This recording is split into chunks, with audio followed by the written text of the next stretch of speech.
For me, communism means an individual embracing the community as myself. Whichever government gets elected, I bow down to the people's will. My opinion is not bigger than the people's will of this nation, always. So Sadhguru, in your one of the earlier videos, you have mentioned of having those leftist orientations. But when we were interacting with the students in the campus, we found out that there is this dominant perception about Sadhguru being right-wing. Has Sadhguru turned right-wing now? Is it? See, right now, we are working with the Tamil Nadu government, which you know is AIDMK. Nobody knows which wing it is.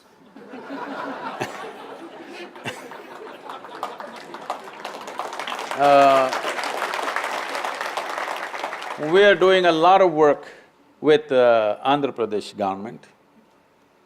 Still, I think even that you can't decide which wing it is. And that wing was part of the big wing in the center, but now it is not, it is flapping against it. Now we are working in Kerala, which is left wing, and we are working with the central government. If you want to call it right wing, you can call it right wing. I'm saying, what is this problem with the government? Government means, in a democratic country, it's people's choice, isn't it? Now I don't respect people's choice, I respect only my choice. I think you're a nutcase. You're fanatical. You're fanatical about your own beliefs. I don't belong to any wing, but when people elect, whether I agree with it or I don't agree with it, personally, whether I agree or I do not agree with it, I will bow down to people's will, because that's what democracy means. Now, the significance of democracy is just this. Why can't we have… well, you mentioned about my… say that I was only 14, okay? Please pardon me. Young blood, that time. Even now… But then you are even now young, Sadhguru, you are putting it as it was your mistake. no, I did not say it's my mistake. It is just that I'm telling you, this is 70s. 1967, Che passed away. You don't understand, at that time, Che was like… he was like our elder brother, he died. And how he was killed, those stories spread everywhere. And there's a lot of emotion in all of us. Even today I see people wearing Che's t-shirt and going. Most probably, a whole lot of them don't know who he is, they think he's Bob Marley or something. So, at that time, it's like our elder brother was killed in Bolivia. And at that time, the nation was in a state where it looked like there's not going to be any solution in this country at that time. So we thought, we and a whole lot of other people believed, unless there's an armed revolution, there is no way out for this country. And even in school, there were teachers who were giving us talks. And everywhere there was Russian literature, and we read and read, we devoured Russian literature, and it all made sense. And I'm always angry. You can't believe this. But I'm always angry because everywhere I see injustice. In home, on the street, everywhere in politics and religion, any damn place, I see only injustice and injustice and injustice. So I am all the time 24 hours angry about something. When you're angry, you want a quick solution. You're not willing to wait for solutions to happen, you want a quick solution. So the quick solution looked like armed struggle.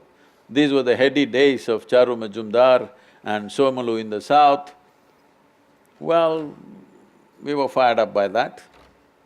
I'm not regretting those days, but we have come to a time now where we are on a threshold of possibility through democratic means.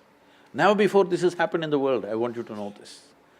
The only nation which has moved 1 billion people from poverty to a certain level of economic well-being is China, okay? But they did it the hard way, violent way, all bullets and bullets and bullets. So they did what they did in their own way. And once they achieved what they have to achieve, now they're trying to move slowly towards a democratic process to some extent. At least open market system they're going into. But with India, we have a unique possibility. We can move 500 to 600 million people from abject poverty in which they are right now to a reasonable level of well-being in a matter of next 10 to 15 years' time. We are just on the threshold of that. Through a democratic process, without bullets, without killing, without massive repression, nothing, no force. Without force, we are able to do it. If we manage to do it, if all of us get together, it will happen, otherwise we'll sit on the threshold forever.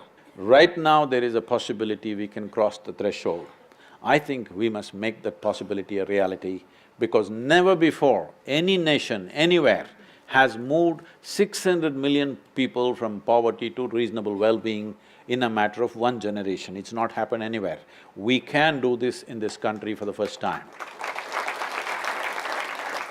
So, well, when you were young, you were communist, now you're saying this. I've not changed my position, I'm still that. Because for me, communism means an individual embracing the community as myself. That I still am. I may not be in the party, because the party didn't make sense to me, but communism has not gone out of me. We are a community where we live together, a few thousand people, without any distinction of caste, creed, religion, anything. Nobody I've ever asked who come to Isha Yoga Center, what is your religion, what is your caste? I don't even ask because it never occurs to my mind. So, how I became right-wing in JNU, I do not know. So I feel today, when information is available everywhere, I think young people, educated people should… all of you research scholars should do some research at least, all right?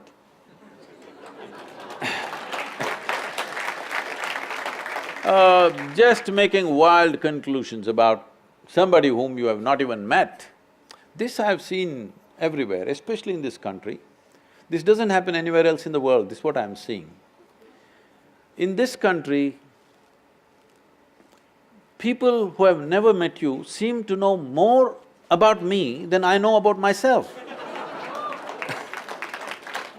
Those who have never seen me, those who have never met me, those who have never spoken to me, they know more about me than I know about my own life. I think you must give them a PhD because there's such a imaginative research they are doing.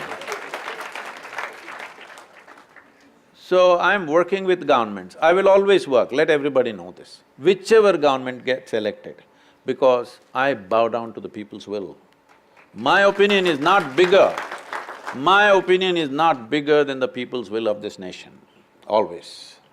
Sadhguru, even if we buy this argument, there's a predominant conception that there is some leaning towards the right because, like, this is…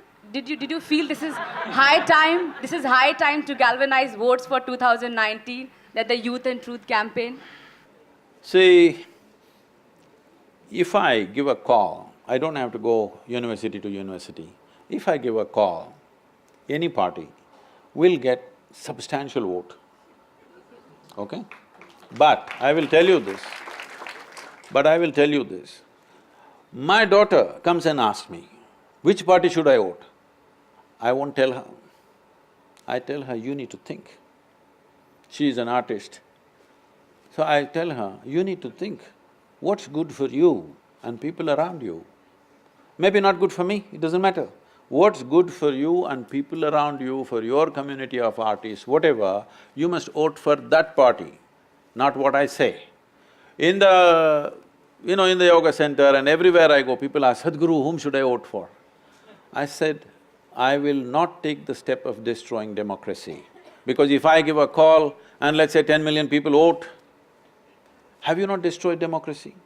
You have turned a democracy into a feudalistic process, that one leader gives a call, so everybody blindly will vote for something. This is what you're trying to change. People are voting on the basis of religion, caste, creed and all kinds of rubbish. This is what needs to change. Only when individual people think for themselves and vote every time fresh, not committed to even a party, only then democracy will stay alive. This is the most precious thing we have, because what is precious about a democracy is power can shift without bloodletting. Never in the history of humanity such things have happened. Even if power has to change in a family, somebody will bleed. Yes or no? This is how it's been. But for the first time in the last 100 years or 150 years, we are able to change leadership without bloodletting. Do not underestimate that. Do not ever underestimate that.